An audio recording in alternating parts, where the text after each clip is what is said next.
Hola, ¿cómo están? Buenas tardes. Bienvenidos al...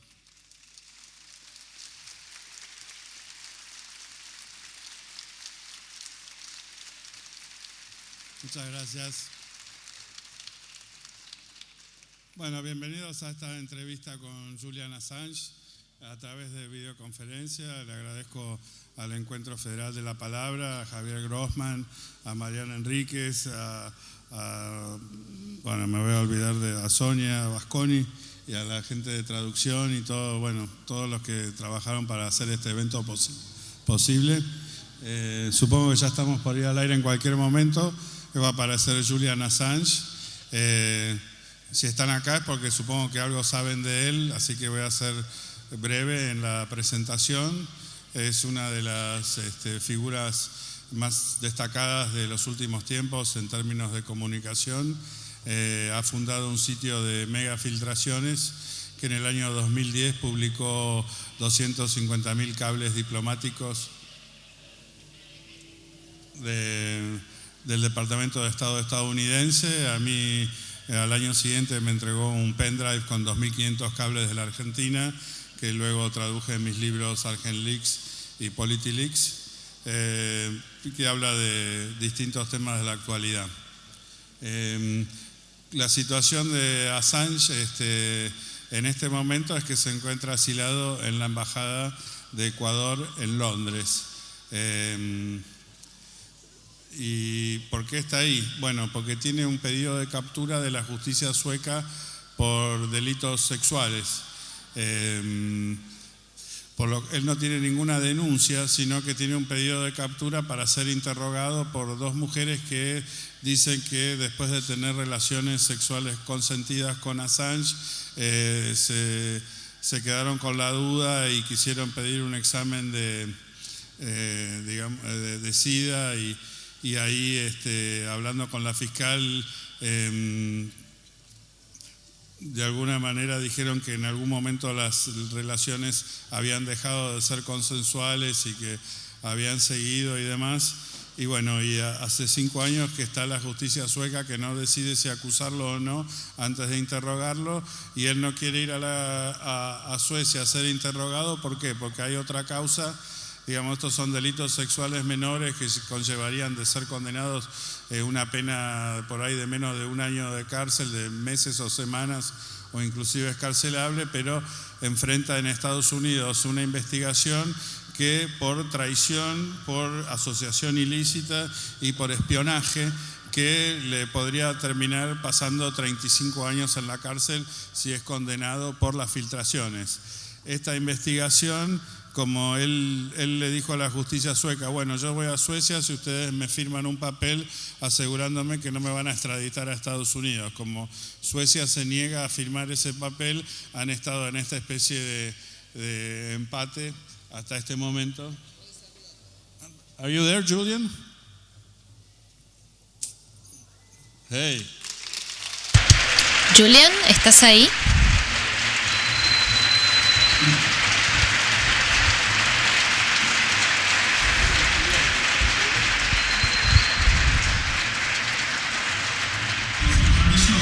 If you allow me, I'll speak in English. Julian, estaba explicándole al público y ahora vamos a hablar en inglés nosotros dos. Bienvenido, estoy muy contento de volver a verte. Les estaba contando un poquito acerca de tu situación jurídica en este momento. Mientras estamos esperando que lleguen todos, les estuve comentando lo que está ocurriendo actualmente en Suecia y en los Estados Unidos, luego de todas estas situaciones con respecto a la causa de Google. Entonces, creo que sería bueno comenzar con esta entrevista con tu opinión acerca de cómo va la situación. Bien, es una situación de gran importancia y gran complejidad en términos de ser presentada ante el público. Hay varios estados involucrados, en principio Estados Unidos, pero también Australia, el Reino Unido y otros países, también Ecuador, y también una región más amplia alrededor de Ecuador, que tiene que ver con estos derechos de asilo. Y también hay otros países que tienen que ver con estas actividades de inteligencia, que tienen que ver con Dinamarca, Islandia, también agencias del FBI que han sido activas, Alemania, en donde Estados Unidos y la inteligencia también ha estado muy activa en términos de llevar adelante estas investigaciones. Por supuesto, también los bancos, y debería hablar acerca de también las tarjetas Visa, Mastercard, PayPal, Western Union, que nos han bloqueado en Estados Unidos especialmente. Y todo esto bajo el liderazgo de varias agencias en los Estados Unidos que tienen que ver con la esfera pública. Actualmente el Departamento de Justicia, Seguridad Nacional, también la División Penal y también el FBI, por supuesto, y también otras agencias que juegan un rol fundamental. Durante los últimos 2 años hemos pasado de intentar continuar siendo libres y continuar publicando, que nuestra organización siga viva, a continuar con los ataques. Y hemos logrado hacerlo debido al asilo político, por supuesto, que Ecuador ha otorgado, que nos ha dado cierta estabilidad para poder continuar con las actividades. Y juntos hemos logrado destruir alrededor de la mitad de estos bloqueos bancarios en Europa. También tuvimos otros casos en los que fuimos procesados en Alemania, las actividades en Dinamarca y en Islandia, y hemos ganado. 4 de estos casos también continúan, y en particular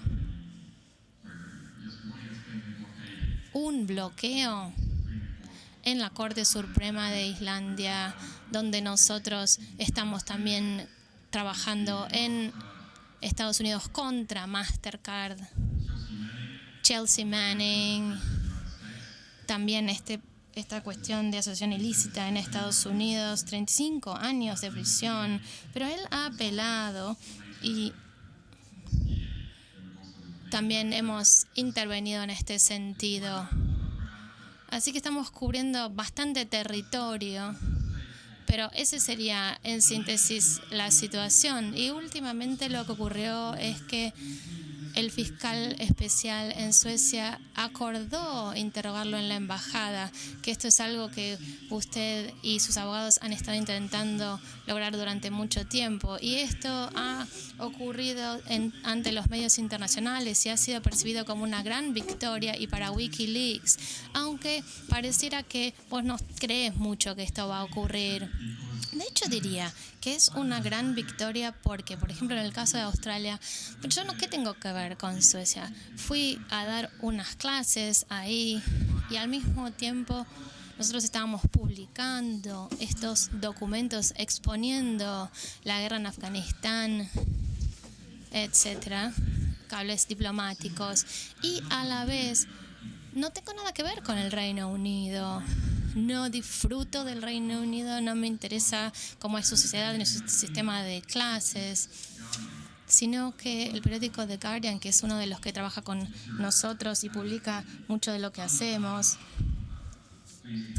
y tenemos varias investigaciones que tienen que ver con Estocolmo, que han sido nuevamente traídas a la atención del público para no permitirme viajar, utilizando un acuerdo entre Suecia y el Reino Unido. Y ellos tomaron mi pasaporte y pidieron mi extradición, atrapándome aquí en el Reino Unido durante los últimos 4 años y medio en los que no he recibido ningún cargo, mientras los Estados Unidos ha construido este enorme caso con docenas de agencias gubernamentales. Entonces, en ese momento nosotros dijimos, si Suecia me quiere interrogar para volver a traer este caso adelante que ya había sido sobreseído, bueno, que lo hagan, que me llamen o que vengan al Reino Unido. Y Suecia se negó a hacer eso. Y nosotros todo este tiempo estuvimos diciendo, esta es la manera en la que se deberían hacer las cosas. Y ahora finalmente Suecia ha aceptado ante el público y la prensa que lo va a hacer. Y ha sido probado que de hecho todo este tiempo ellos han actuado de una manera bastante dudosa. ¿Y por qué? ¿Es legítimo o tiene que ver con otra intención de tenerme atrapado aquí? No lo sé.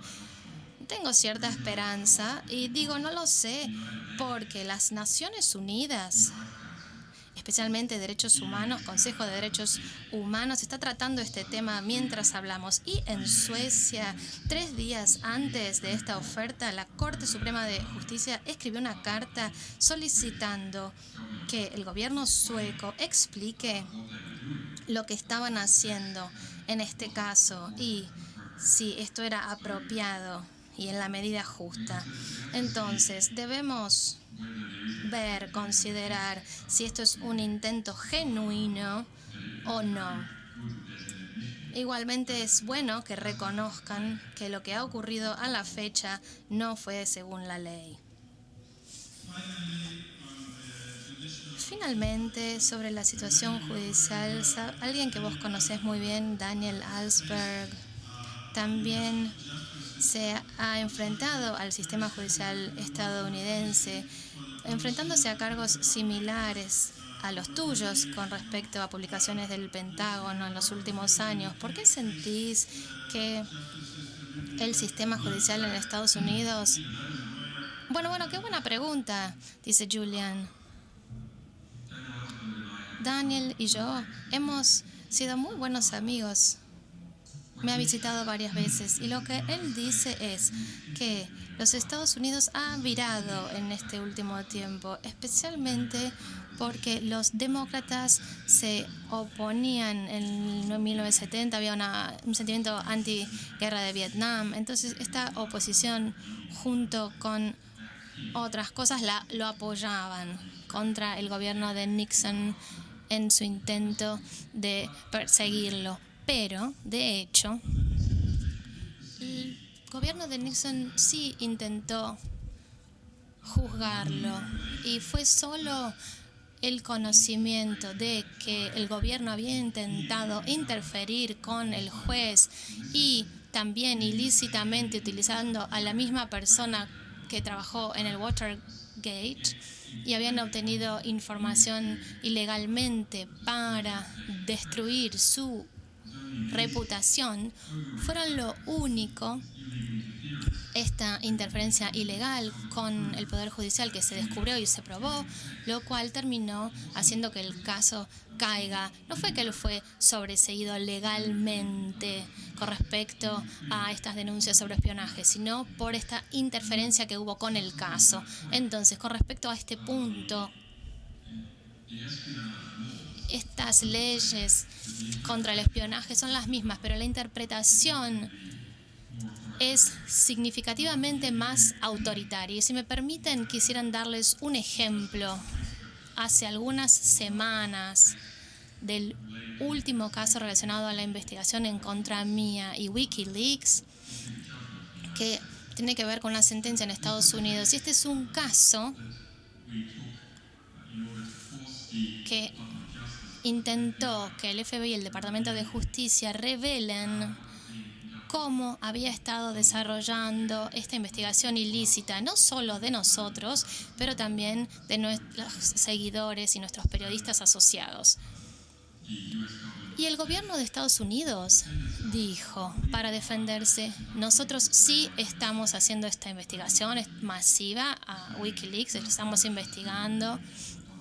El Departamento de Justicia, la División de Seguridad la está conduciendo y por eso nosotros no vamos a revelar la documentación de Mr. Assange o Wikileaks, porque si nosotros reveláramos esta documentación, lo estaríamos ayudando a entender de qué se trata esta investigación masiva y a quién estamos buscando, etcétera.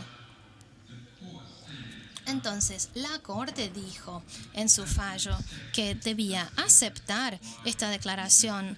¿Por qué el Ejecutivo hacía esto? Debido a la necesidad, y cito, de dar deferencia al Ejecutivo en cuestiones de seguridad nacional. Cierre de cita. Entonces, este es el Poder Judicial diciendo: nosotros no vamos a mirar los documentos del gobierno para ver si ellos realmente están haciendo o no esta investigación, porque se perjudicaría la investigación si reveláramos estos documentos.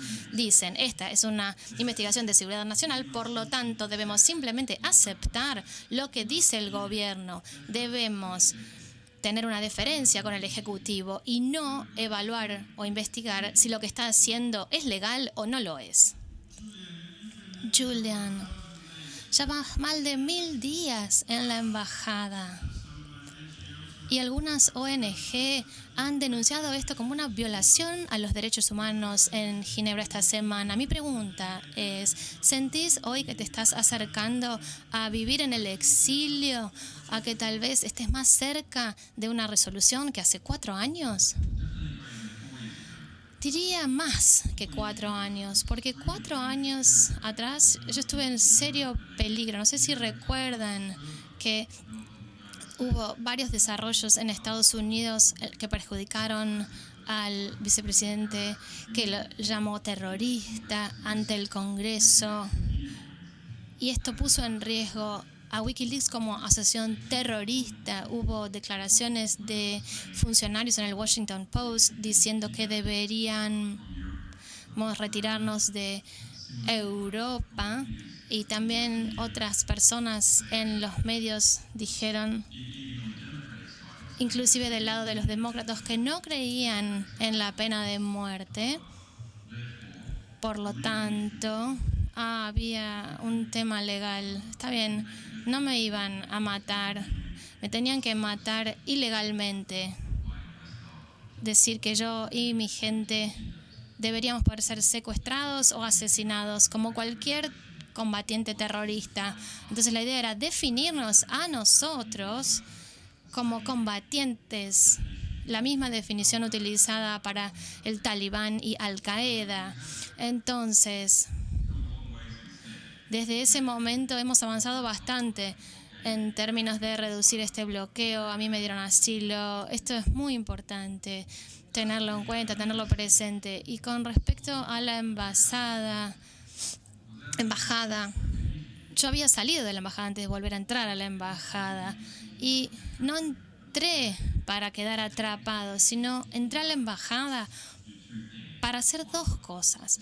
Una, formalmente que un país reconozca que nos estaban persiguiendo como una organización de medios, y este reconocimiento formal era para influenciar casos de extradición, también el bloqueo, y habíamos tenido éxito en esto, aunque los resultados estaban teniendo que ver en Naciones Unidas y procesos judiciales. Y en segundo lugar, observé que a alguien le interesaría nuestra situación, que no era parte de la Alianza Transatlántica, porque nosotros no podíamos obtener apoyo de Europa del Este porque son parte de NATO, y tampoco podíamos obtener apoyo adecuado de China porque China odia a los disidentes, y tampoco podíamos obtener apoyo por parte de mi propio país, Australia, tristemente, porque Australia es parte de esta alianza entre países. Entonces, Latinoamérica, que había tenido experiencia con la CIA y situaciones similares, ya había tenido un poco de apoyo en este sentido. Y el asilo en la embajada formalizó el apoyo dentro de UNASUR y la región latinoamericana. Si quiero salir, el entorno se está volviendo más seguro para nosotros como organización, y siendo que el Reino Unido dice que me va a arrestar, y aún que las cuestiones suecas no son su asunto, sí van a arrestarme. La investigación de los Estados Unidos continúa. Tenemos que atacar estas cuestiones, estos frentes, una a la vez. Y en términos políticos, la investigación sueca se está muriendo y está muriendo en el curso de la causa. Esto nos distrae de la causa importante, que es el caso en los Estados Unidos, el ataque a Wikileaks y el apoyo del Reino Unido a ese ataque. Julian, vos sabés que Wikileaks y tu trabajo ha estado en las noticias después de la muerte del fiscal Nisman. Muchas de las revelaciones de tus cables que pude publicar en algunos de mis libros estaban relacionados con la falta de independencia de la investigación de la Embajada de los Estados Unidos. ¿Cuál es tu pensamiento? ¿Cuáles son tus reflexiones? Esto es mi punto de vista también. Hay más de 160 cables de esta investigación y del ataque de la AMIA. Y podés ver a través de estos cables que Nisman se convirtió en alguien muy dependiente de los Estados Unidos para que le propiciaran información de inteligencia relacionada con la investigación. Mucha de esa información se la pasaba el secretario de inteligencia a través del director de contrainteligencia. Y Nisman se convirtió en una persona dependiente indirectamente de los Estados Unidos y de Israel, y de forma directa del secretario de contrainteligencia, Stiuso. Sí, Stiuso. Y se puede ver que al entrar en la embajada, esta dependencia creció a tal punto que tomaba nota y decretos y órdenes de la embajada para que la embajada pudiera chequear, comentar, se los devolviera. En una situación llevó un escrito de 2 hojitas. En los Estados Unidos hizo comentarios, volvió con una orden, con un informe de 9 páginas. Y también decían que no debía investigar la pista siria, otras pistas con intereses en la Argentina. Así que este es un ejemplo. Se podría decir que era una persona que trabajó durante 10 años, hubo pocos resultados después de 10 años, y después de 2013 se cambió en una investigación parcialmente política o politizada. Creo la crítica que podría hacerle a Nisman al respecto, se podría hacer una crítica más importante, la cual es la imposibilidad de disciplinar su relación con la servicio de inteligencia, con los Estados Unidos, la imposibilidad el fracaso de criticar esta investigación en términos de los medios y del gobierno. Y este fracaso de los medios se podía ver en Clarín, en el grupo Clarín, en Página 12, y aún pudo verse dentro de la propia comunidad judía, que tenía dudas sobre la calidad de la investigación, y fue expresado en la embajada, pero decían que no querían reducir la credibilidad de la investigación. Entonces pareciera haber un acuerdo nacional entre la oposición, el gobierno y los medios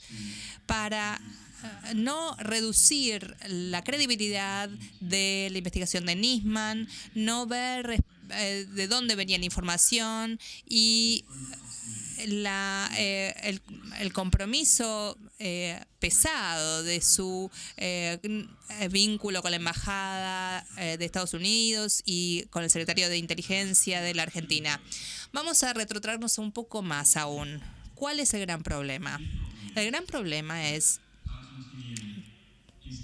que las instituciones argentinas, los medios, la fiscalía, la inteligencia, el gobierno y la oposición no eran lo suficientemente fuertes para lidiar con un caso geopolítico muy serio donde existían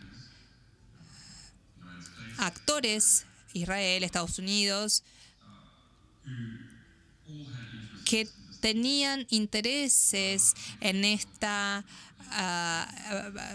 situación, protegiendo su reputación, Irán, Estados Unidos y Argentina, que demonizaban a Irán, la Secretaría de Inteligencia, aprovechándose de la situación de ser el intermediario de todo esto. Las instituciones argentinas no pudieron continuar con su propia integridad bajo una presión sostenida de grupos de intereses extranjeros. Es una situación preocupante para Argentina. Habiendo dicho esto, no es que otros países le está haciendo mucho mejor cuando tienen apuestas tan altas, y esto lo vemos en nuestros casos judiciales, interferencias similares, aún siendo países muy desarrollados en el Reino Unido o Suecia, aún en Alemania en algunos casos. Les voy a dar un ejemplo de Alemania. Edward Snowden obtuvo mucho apoyo desde Alemania. De hecho, tiene el mayor apoyo de cualquier país europeo en Alemania. Y eso está relacionado con situaciones históricas, porque los alemanes sabían de los negocios de Stasi. En cualquier caso, tenía mucho apoyo de Alemania. Y el pueblo y los medios alemanes le querían dar asilo político, y el resultado fue que la Agencia Nacional de Seguridad dicen que si ustedes le permiten darle asilo político a Alemania, vamos a interrumpir la inteligencia entre el Servicio Internacional y Alemania. No les vamos a informar sobre posibles ataques terroristas en Alemania. Así que los Estados Unidos está dispuesto a conducir actividades terroristas en Berlín para presionar al gobierno alemán a través de sus inteligencias de seguridad para no humillarlos si le ofrece asilo político a Edward Snowden. Es una gran sorpresa que las instituciones argentinas también estuvieran comprometidas, pero habiendo reconocido este compromiso y abordando este problema, es algo muy importante que ha salido a la luz con la investigación de Nisman. Hay un compromiso político y la debilidad de ciertas instituciones argentinas. Muchas gracias, Julian. Quería preguntarte sobre otro tema que muchos me están preguntando en Argentina, en las redes sociales argentinas, especialmente en nuestra última entrevista, que tiene que ver con tu crítica a los programas biométricos que se llevan a cabo en Argentina. Perdón por mi ignorancia sobre la cuestión tecnológica, pero ¿por qué consideras que estos documentos son peligrosos? Hay dos razones. La primera, mira lo que estaba haciendo el secretario de Contrainteligencia en Argentina para el caso Nisman. Y esto tuvo mucha atención, que llevó a cabo la reforma de la ley que leí hace poco y me parece muy buena, que es para modificar el Servicio de Inteligencia de la Argentina. Con un estudio serio, la ley esta es muy buena en un nivel superior, pero esta ley debe ser sancionada y y los cuerpos que la supervisan en Parlamento y en la policía, que van a sancionar esta ley, esta enmienda, tienen que darle fondos y medios.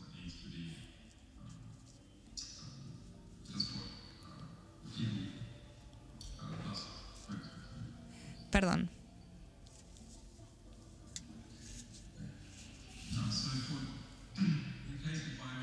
En el caso de documentos biométricos, vimos diferentes casos en los cuales los sistemas biométricos, una vez que se inician, tienen robo de datos biométricos. Por ejemplo, en Pakistán revelamos que una consultora falsa estaba siendo dirigida por MI6, que es la agencia de inteligencia británica, y le pedían datos biométricos a través de estos documentos. Y con estas cuestiones dentro del gobierno de Pakistán, esto fue para dirigir esta base de datos y succionó, digamos, los datos de millones de ciudadanos de Pakistán. Entonces, hay problemas con grupos extranjeros que están sustrayendo información o datos personales. Los servicios de inteligencia corruptos también. Uno puede terminar en el potencial de una sociedad altamente controlada, donde nadie puede existir por fuera de la estructura formal del gobierno y relaciones informales con la Secretaría de Inteligencia dentro de la sociedad.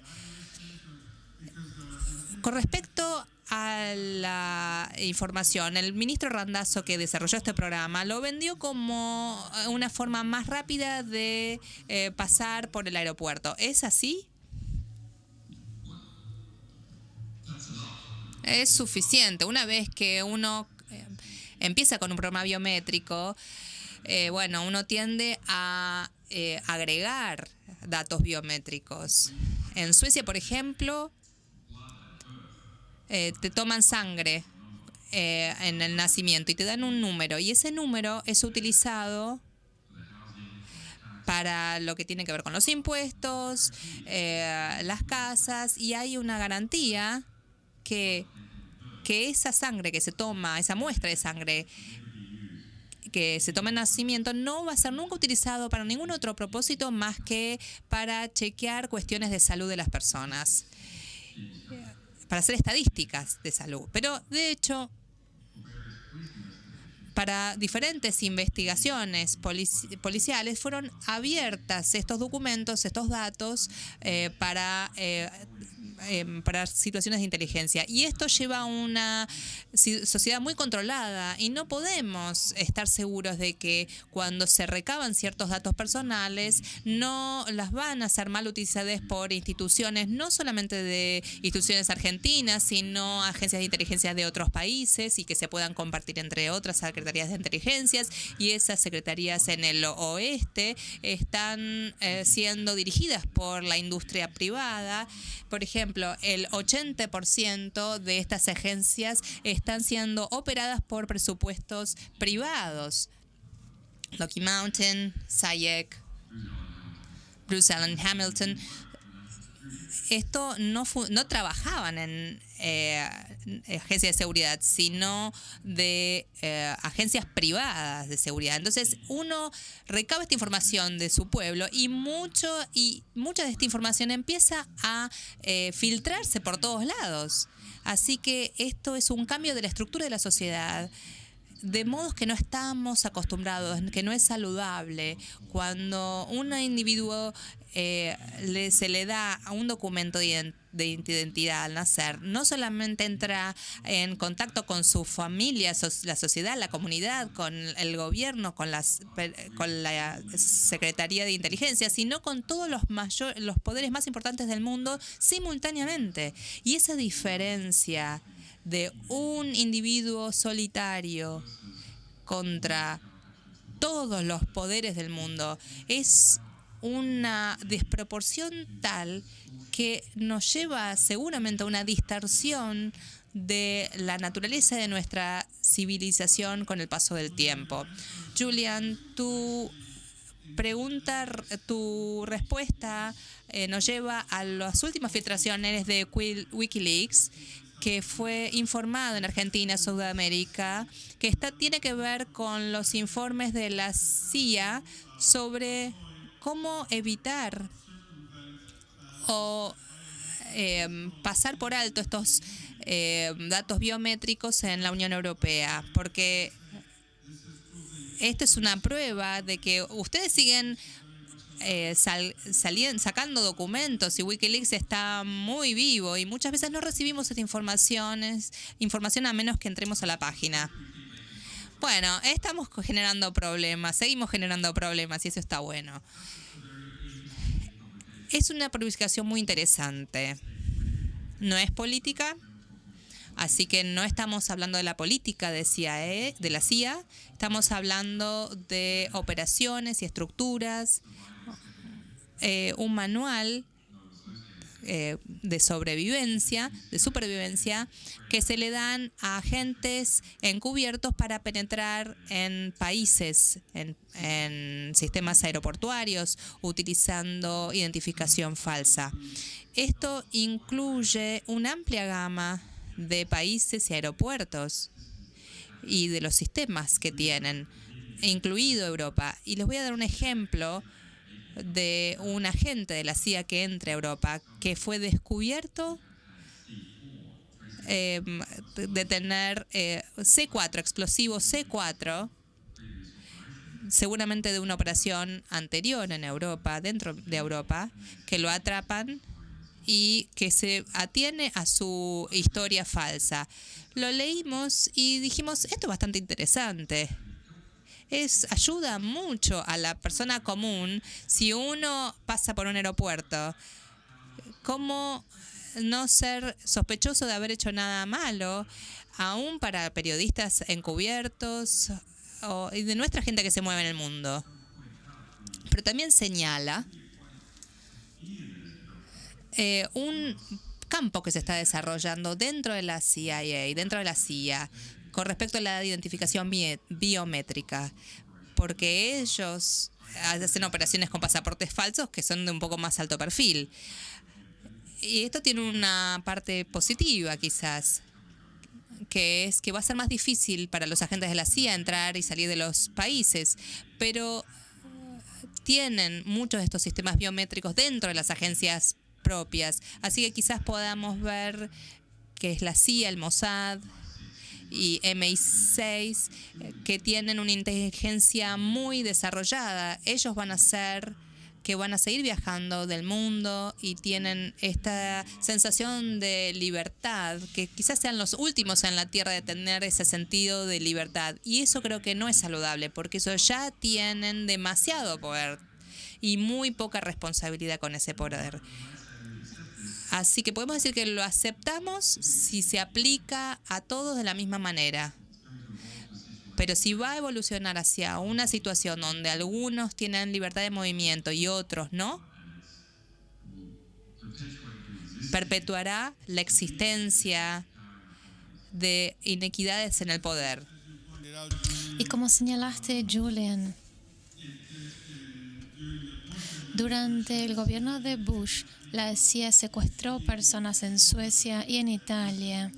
Y esta información también, este manual en tu filtración, habla acerca de que se hagan operaciones conjuntas con estos supuestos aliados en Europa. Sí, es algo reciente, seguramente, pero debo decir que si bien la CIA tuvo que ver con estas operaciones encubiertas en Italia para cometer algunos actos de secuestro, especialmente con respecto a periodistas, en Suecia, lamentablemente, no fue una operación encubierta. El gobierno sueco sabía, sí, sabía, no solo sabía, sino que la policía secreta asistió a la CIA en este secuestro ilegal de sus propios refugiados, que inclusive tenían hijos menores en Suecia. Y esto también continuó con operaciones similares durante 6 años más. Nosotros revelamos esto en el 2010. Julian, antes de pasar al final, en donde yo quisiera hablar acerca de hacia dónde va Wikileaks, cuál es la nueva forma que toma Wikileaks en México, quisiera hacer un ping-pong de preguntas y respuestas y que nos comentes sobre los últimos desarrollos mundiales y cómo impactan el mundo, tu organización y también las cuestiones de vigilancia masiva, Estado Islámico, conflicto ucraniano y la muerte de Nemtsov en Rusia. ¿Querés comenzar?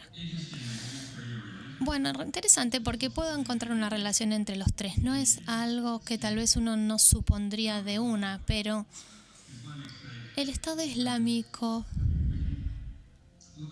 podemos verlo de dos formas. Una como una cuestión geopolítica y otra cultural, ambas interesantes.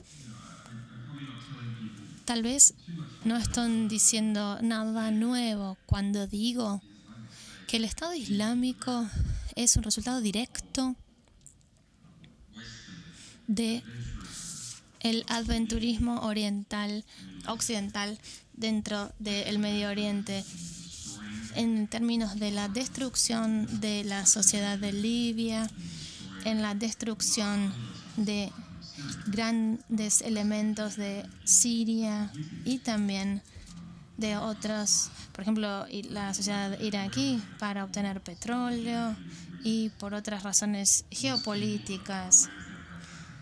La mayoría de las personas sabe este contexto, sabe lo que ocurrió en Siria, los intentos para reducir la influencia iraní en Irak, también siguiente a la guerra de Irak, separatismo entre los suníes.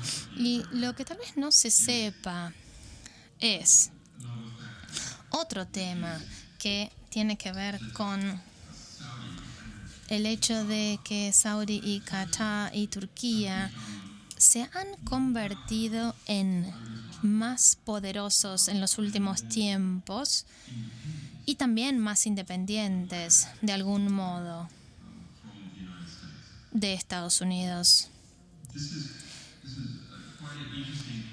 Este es un fenómeno muy interesante, dado que el PBI relativo de Turquía, Qatar y Arabia Saudita versus el PBI de los Estados Unidos ha cambiado significativamente durante los últimos 10-20 años. Y el resultado es que los Estados Unidos no son el único actor geopolítico. Israel están intentando avanzar los desarrollos en el Medio Oriente, sino vienen de otros aliados estadounidenses. Estados Unidos no está dispuesto a disciplinarlos y de hecho es muy interesante pensar en términos de por qué no está dispuesto a disciplinar a estos otros actores, dado que ellos están utilizando su dinero para industrias, mega industrias, y hay grandes alianzas con los Estados Unidos, Qatar, Arabia Saudita. Aquí, por ejemplo, Harrods, que es una tienda muy conocida que tiene varios edificios cerca de la embajada, el Fondo Soberano de Qatar es el dueño y la policía británica, que de hecho ha admitido gastar más de 10 millones de libras en los últimos años espiándome, tienen un trato secreto con Harrods, que tiene un equipo de vigilancia apostado en el edificio de Harrods constantemente vigilándome. Entonces, este es un cambio nuevo e interesante del paradigma del Medio Oriente. Por un lado eso, por otro lado, la perspectiva cultural. Me preguntan, ¿por qué este tema ideológico? Tal vez es como un virus que se contagia. Sí, puede ser cualquier ideología, religión que avanza, que se masifica, también una ideología política, pero hay otro factor. Y este otro factor es el dinero detrás. Y en el caso de los estados del Golfo, que cada vez tienen más dinero, su ideología religiosa también desarrolla bastantes fuentes de ingresos. Y hay una percepción relacionada con que esta ideología ayuda a estas naciones a ser más poderosas. Al mismo tiempo, la ideología de izquierda existía en Egipto, en el Líbano, en Siria, Irak. Recuerden que el Partido Socialista Autoritario era no una teocracia, sino que en Occidente se odiaba este gobierno independiente nacionalista y lo quiso destruir, apoyando a los movimientos teocráticos para eliminarlos. Podemos verlo en el colapso del PLO y Hamás. En nuestros cables nosotros revelamos que, de hecho, Israel apoyó a Hamás en sus inicios, que fue utilizado como una herramienta de Israel para conseguir apoyo para el OLP. Entonces, el oeste realmente ha ayudado muchísimo a este horror que ha ocurrido en estos intentos de aplastar gobiernos seculares y de izquierda en el Medio Oriente. Entonces, vamos a Ucrania. Entonces, el mejor análisis de lo que ocurre y que ha dicho un académico geopolítico muy reconocido, John Merchant, en Estados Unidos. Él es un académico muy, muy apreciado.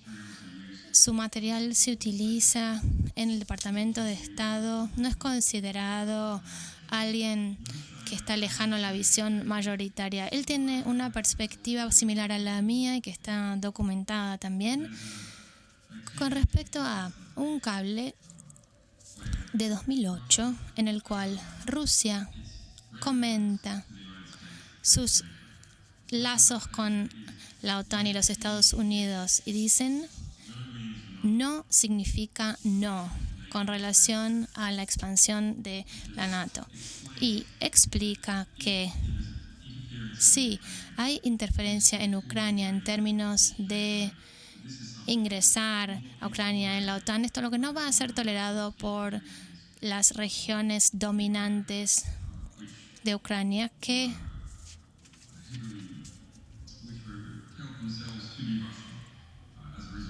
como resultado de estar en la Unión Soviética se consideran rusas y que habría una guerra civil dentro de Ucrania si esto ocurriese. Y hubo un intento de dividir a Europa occidental de oriental. Y, por supuesto, podemos ver que la visión estratégica de Rusia acerca de esto, de esta región estratégica, parte de la civilización compleja, militar, que continúa en Ucrania, que sigue produciendo piezas para misiles, etc. Entonces, Estados Unidos durante mucho tiempo han estado involucrados en intentar traer a Ucrania a la OTAN o a Occidente y marginalizar a Oriente. Ha intentado hacer esto durante muchísimo tiempo. Los rusos se han quejado de esto durante mucho tiempo y han advertido acerca de estos movimientos.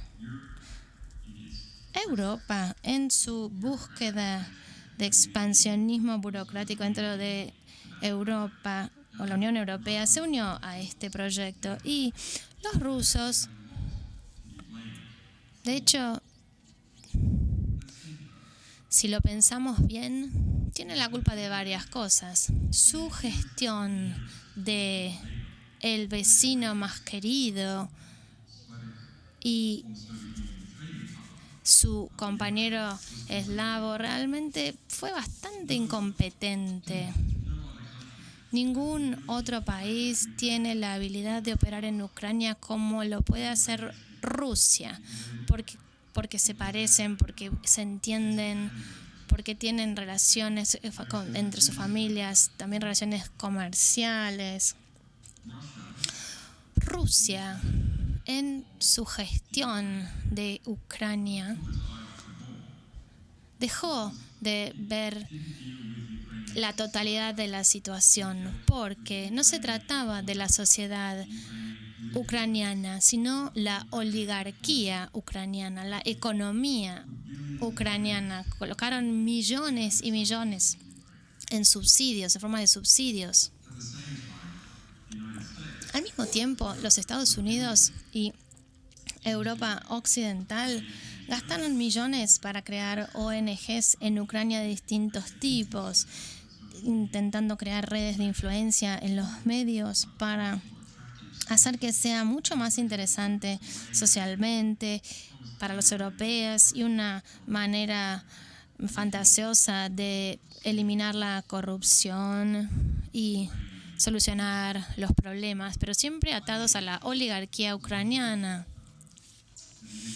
La participación con Ucrania fue a tal punto que en 2008 él los ayudó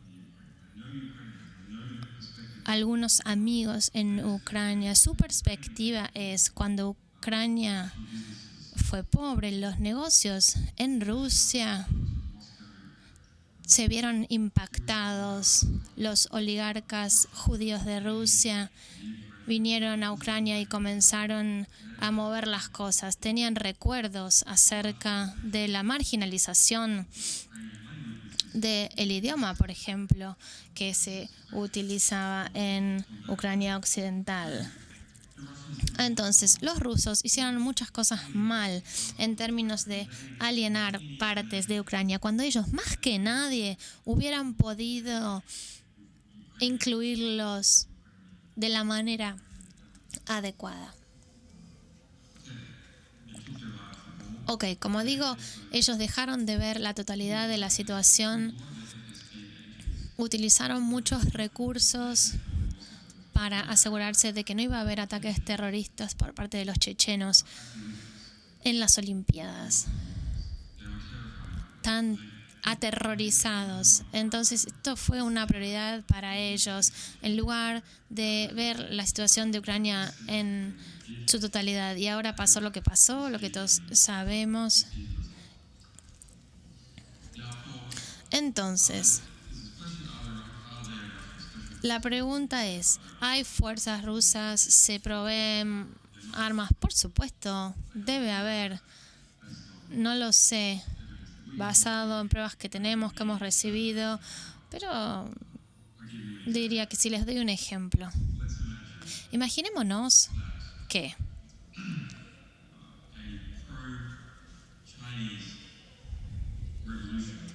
una revolución pro-China ocurriera en Canadá y los chinos apoyaran este sentimiento ruso. En Canadá, durante años, tienen plata, crean ONGs y dicen: bueno, vamos a tratar de separarnos. Y luego hay una revolución y este gobierno chino antiamericano se crea. Y se decide que no se va a reconocer este gobierno en Toronto o Vancouver, que no se va a reconocer, que ellos quieren que el gobierno anterior esté intacto y que sus relaciones industriales se mantengan con Estados Unidos, y se quieren separar. Los Estados Unidos mandarían fuerzas armadas, por supuesto. Cualquier país que tenga esta situación en sus fronteras, especialmente si fuera un país estratégico en temas fronterizos, lo harían. Y esto es lo que está ocurriendo aquí. No creo que... Sorry, Julian, we lost you for a minute. We lost the audio. Te perdimos, Julian. Perdimos el audio y el video.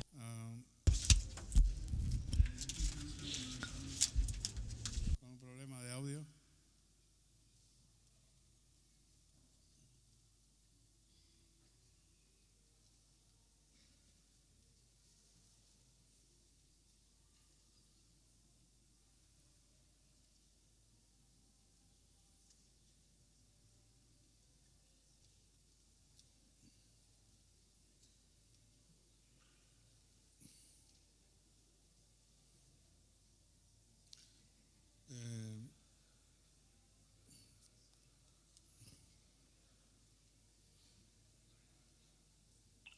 Santiago, can you hear me? Yeah, Sí, seguí. No tengo tu imagen, Julian, pero podemos seguir. Se cortó la imagen y el audio. Estábamos hablando de Ucrania, sí. Esta es la conexión entre Ucrania y lo que está ocurriendo, lo que ocurrió con el asesinato de Nemtsov. Las fuerzas especiales que Rusia ha estado utilizando se ven apoyadas y entrenadas por separatistas ucranianos que inicialmente eran predominantes de Chechenia. Y hay una razón para ello, que ellos eran los más hábiles en las prácticas de operaciones civiles, de guerra civil. Porque lo que estaba sucediendo en Chechenia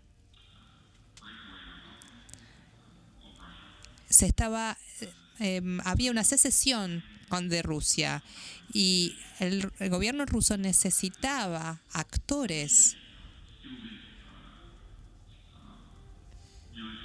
militares capacitados para lidiar y apoyar lo que estaba sucediendo en Ucrania del Este, y se basaba en los regímenes de Chechenia. Y estos regímenes en Chechenia son controlados por el presidente de Chechenia, Kadyrov,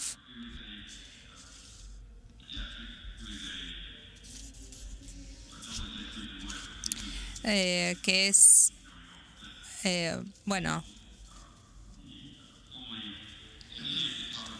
no voy a decir un abogado, pero sí, es un abogado, Chechenia es parte de Rusia, y Kadyrov se presenta por Rusia, pero Kadyrov, a través de esta guerra tremenda en Chechenia, desarrolló su propia inteligencia y sus propias tropas, y es muy poderoso con el servicio de inteligencia ruso, y fue perseguido en Viena, procesado en Viena. Y la guerra en Ucrania generó recursos chechenos, solicitó recursos chechenos que estaban siendo controlados por Kadyrov. ¿Tenemos video? A ver, ¿tenemos imagen? Eran controlados mayoritariamente por Kadyrov, y el resultado de ello es que crecieron cada vez más poderosos y se convirtieron, en cierto modo, en rivales del servicio secreto ruso. El único servicio de inteligencia que trabaja con impunidad más allá de las fronteras rusas. Los asesinos directos de Nemtsov, la gente que mató Nemtsov fuera del Kremlin, fueron chechenos asociados a los servicios secretos y Kadyrov llamó al asesino un héroe. Exacto, sí. Es difícil saber lo que está sucediendo, pero lo que pareciera ser es que en cierto nivel los servicios chechenos estaban demostrando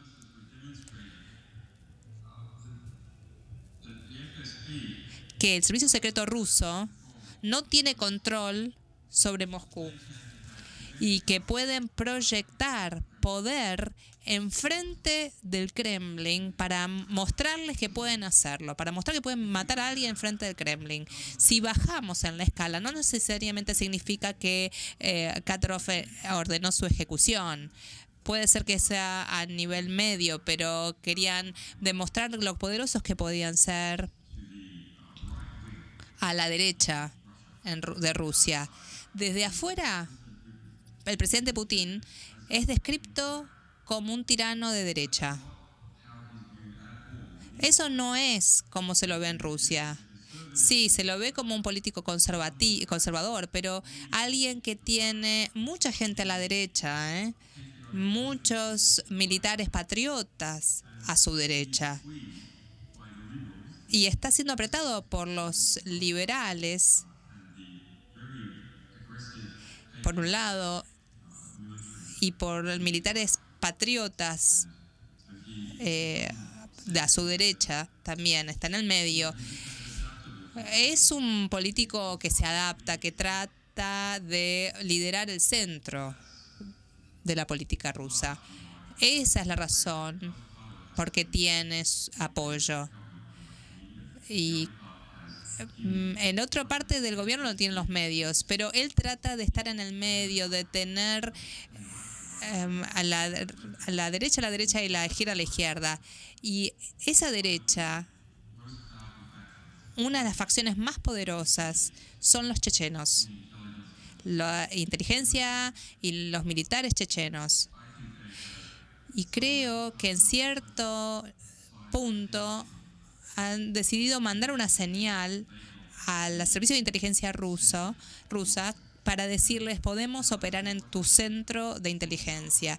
¿Qué sucedió poco tiempo después?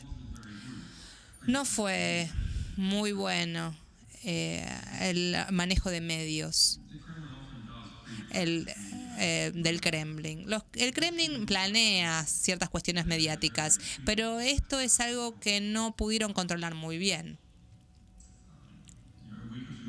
Pero un par de semanas más tarde, el presidente Putin le dio a Kadyrov, el presidente de Chechenia, una medalla por servicios prestados a Rusia. Después del asesinato, dice Santiago, sí. Simultáneamente, en la misma ceremonia, le da una medalla al presunto asesino de Yanker, que se fue intoxicado con polonio en Londres. Y esa situación, desde una perspectiva occidental, se ve tremenda. Es como decir: yo estaba detrás de todo esto de manera igual. Este asesinato de la gente y el asesinato de Nemrov. En la gestión de medios rusos, no creo por ningún momento que Putin lo hizo para mostrar una situación favorable con ambas partes. Lo que sí creo que sucedió es que Putin, para conservar su lugar como líder, tiene que verse como que está liderando todo. Que los asesinatos que sucedieron enfrente al Kremlin, que no lo apoyó. Esto es muy peligroso para Rusia. Es muy importante para Rusia quién es el líder, quién es el que está al tanto de todo.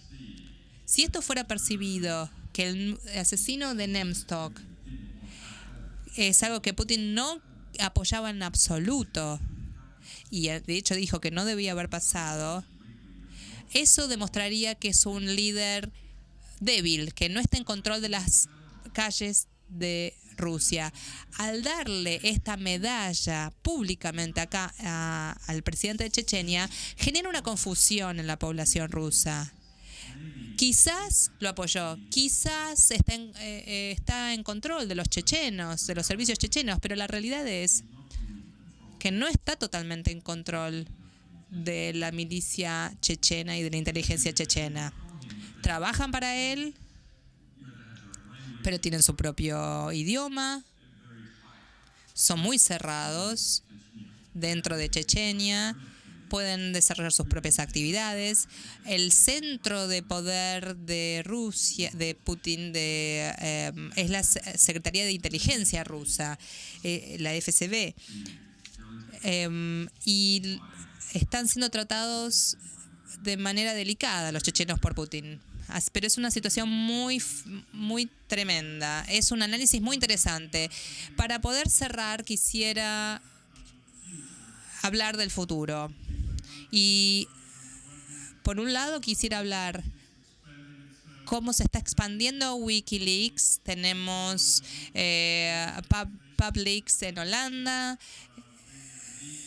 que compartieron filtraciones, Mexico Leaks, que estuvo presente en las noticias por que echaron a Carmen Aristegui.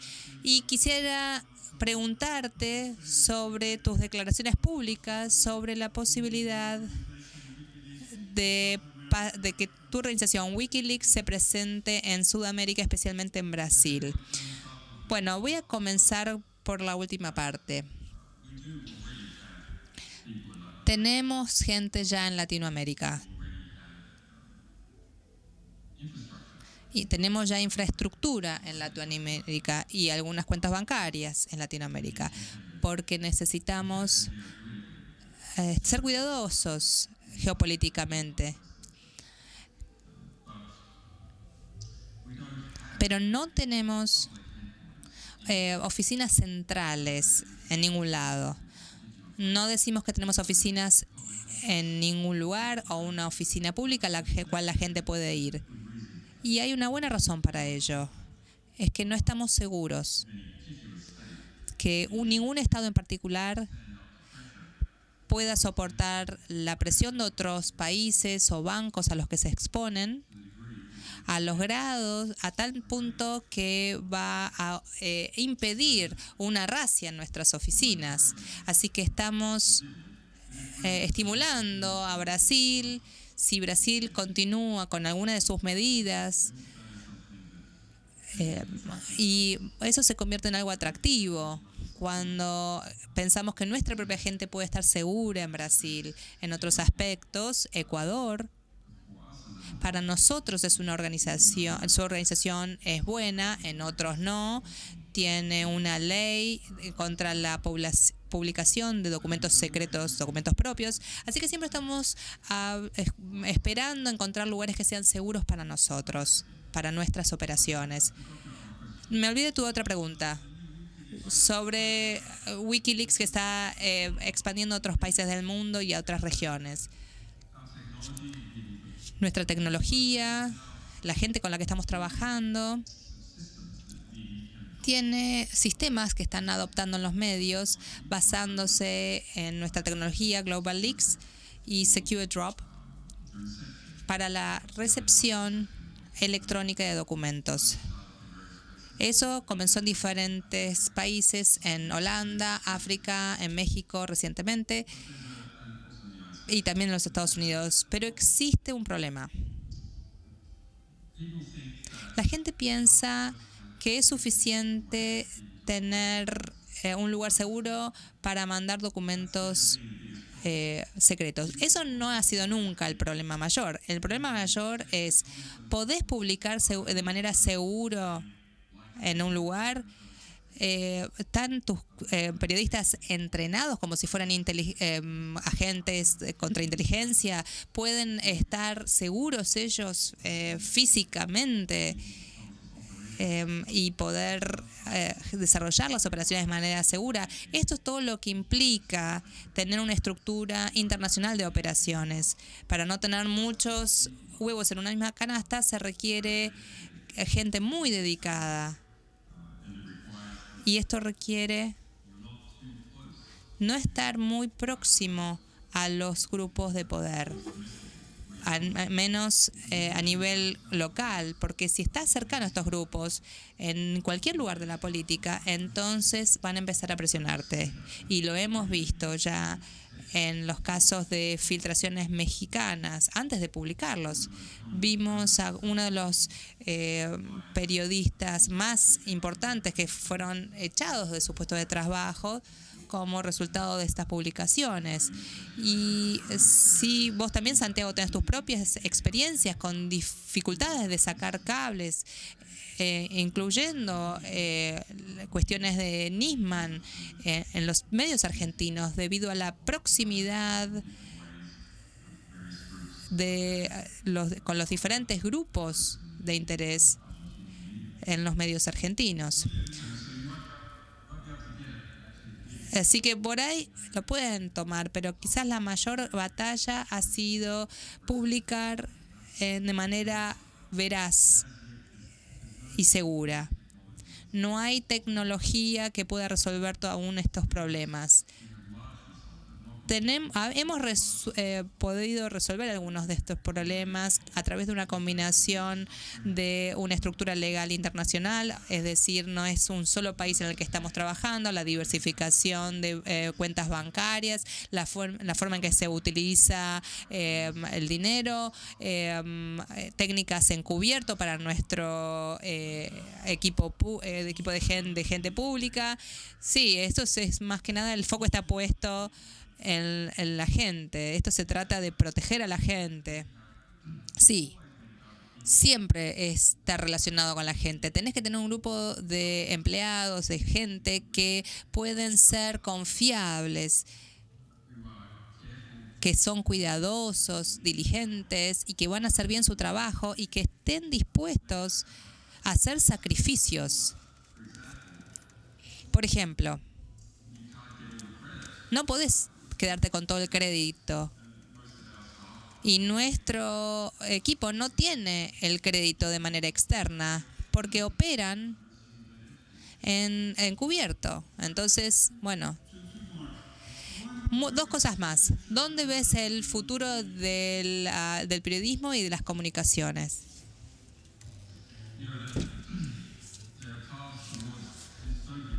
Hay una distopía, por un lado, donde quizás el mayor periodo de estamos en el mejor periodo de publicaciones que hemos visto. Así que enfoquémonos en el lado optimista primero.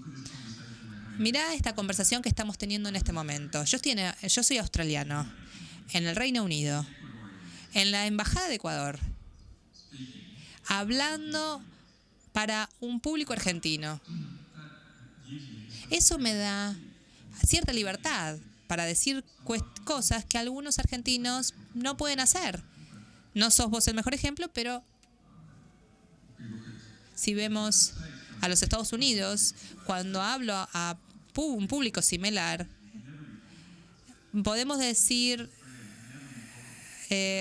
cosas que no serían tolerables para ser publicadas en otros países, como en Australia, por ejemplo. Del mismo modo, Glenn Greenwald, periodista de The Guardian, que publicó documentos de Snowden, vive en Brasil. Es norteamericano, pero eligió vivir en Brasil. Más que nada porque era su forma más segura para publicar en los Estados Unidos. Su público es público americano, pero publica desde Brasil.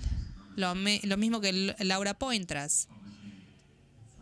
Publica desde Alemania. Es norteamericana, pero elige vivir en Alemania para poder publicar con seguridad. Así que tenemos ejemplos donde estas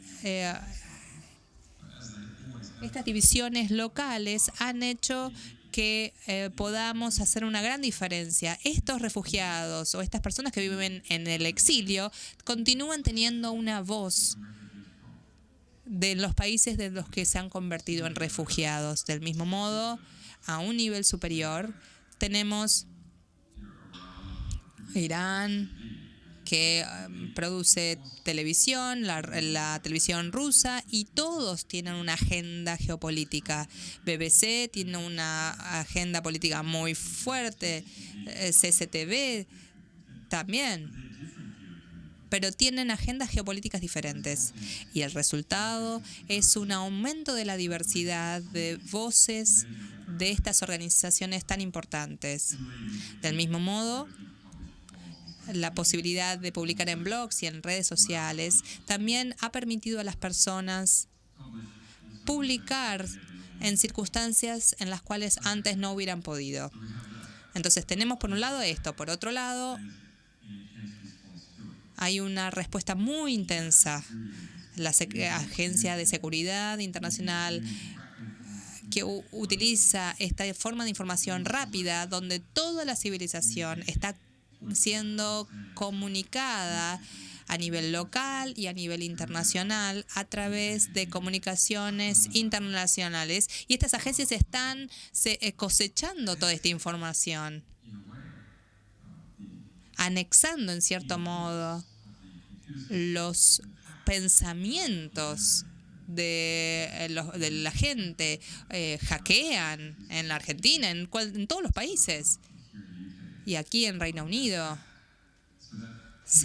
Y esta penetración en la sociedad a través de los elementos más poderosos del Estado más profundo de los Estados Unidos es algo que distorsiona mucho la condición de la civilización con su progreso. Del mismo modo, la libertad con la gente puede publicar en las redes sociales está siendo limitada porque las redes sociales están recabando más y más información y empiezan a aplicar reglas, leyes si se quiere, que están aliados a los intereses de los Estados Unidos.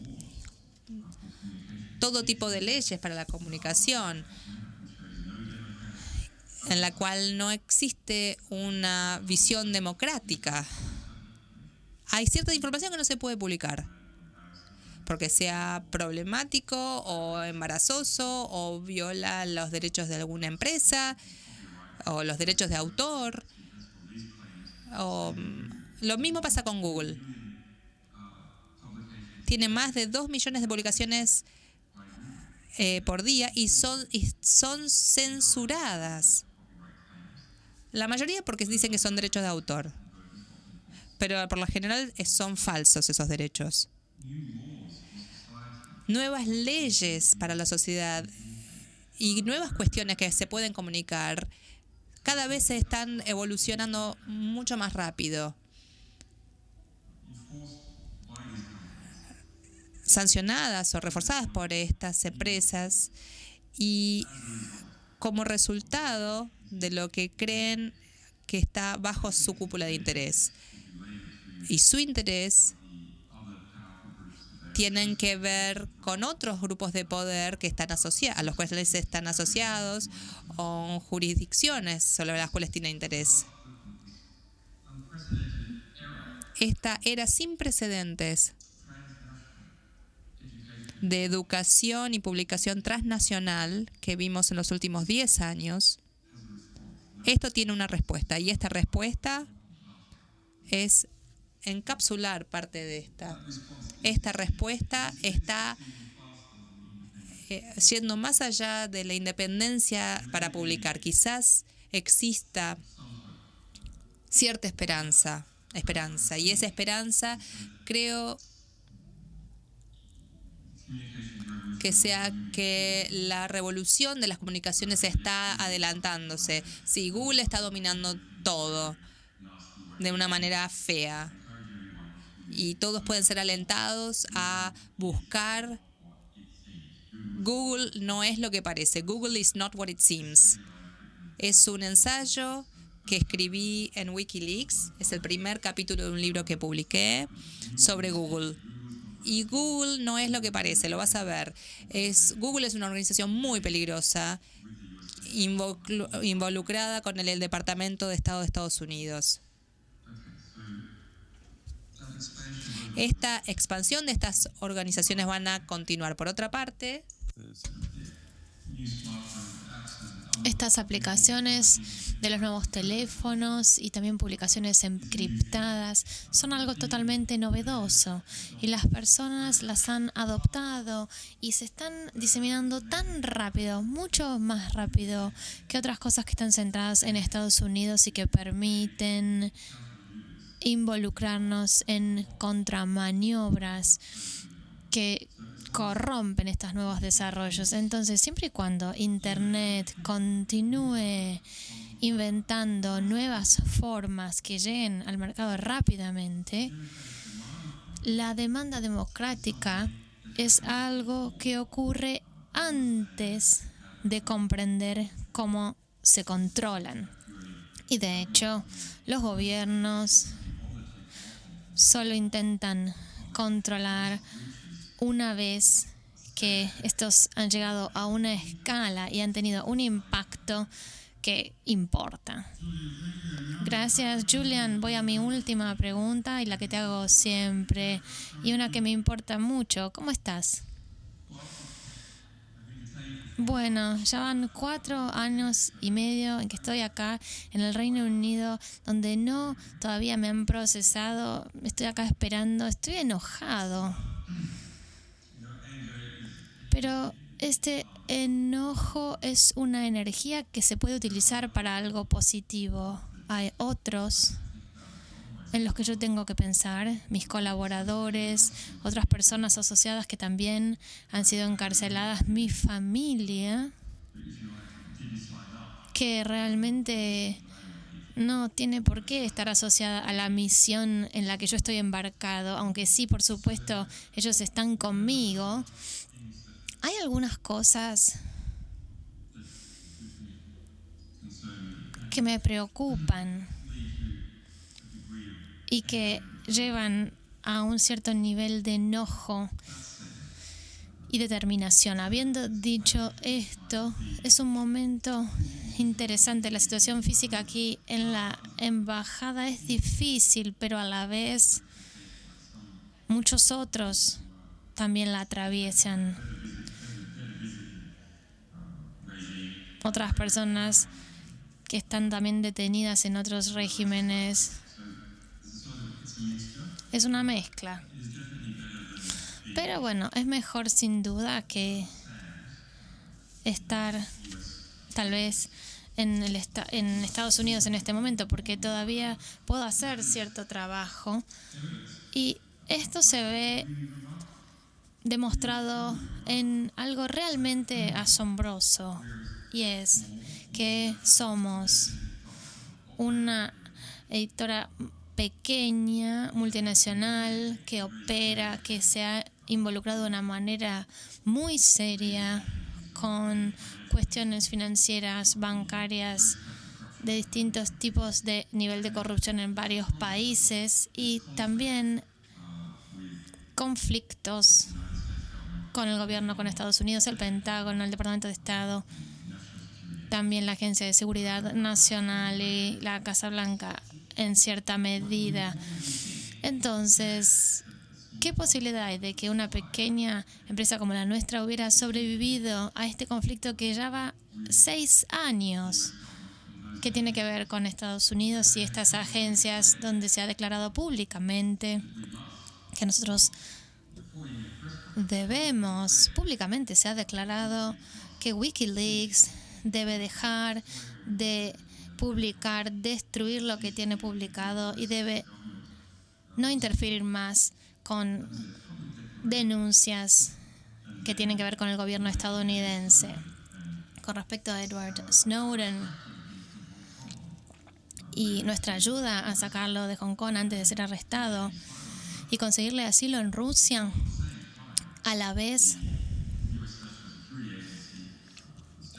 la Agencia de Seguridad Nacional, el Departamento de Estado y la Casa Blanca llegaron a tal punto de, inclusive en Viena, tener el jet de Evo Morales obligándolo a parar en Viena, pero nosotros ganamos y ellos perdieron. De mismo modo, Wikileaks como organización ha crecido muchísimo desde el año 2010. Por supuesto, no estamos en una situación financiera bastante apretada. Ellos nos han cercenado bastante. Sin embargo, seguimos publicando, seguimos activos. No tuvimos que dejar ir a ningún empleado. Y creo que esto nos da cierta luz. Y si tenemos un grupo pequeño de gente comprometida, que tiene un gran compromiso con su misión, dispuestos a sacrificarse, pero a ejecutar su misión de una manera inteligente, entonces con tecnología y lealtad, esta empresa puede, tal vez, de algún modo, sortear los obstáculos presentados por el Pentágono, la agencia y los socios occidentales de estos grupos en esta batalla. A ver si podemos ver, me gustaría ver el aplauso de la gente, que te lo muestren. Si damos vuelta a la cámara, por ahí se lo podemos mostrar a Julian.